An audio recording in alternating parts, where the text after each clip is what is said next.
Дочка пожаловалась, что у ее ребенка по утрам кашель, который не проходит. Я знаю один народный рецепт, который поможет избавиться от этого буквально за один прием.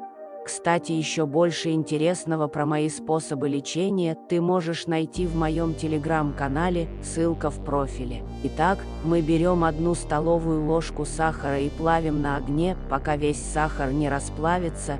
Жженый сахар поможет смягчить горло и снизить приступы кашля. Весь этот сахар растопим в молоке, получается сладкий напиток с пряным вкусом, дети такое обожают.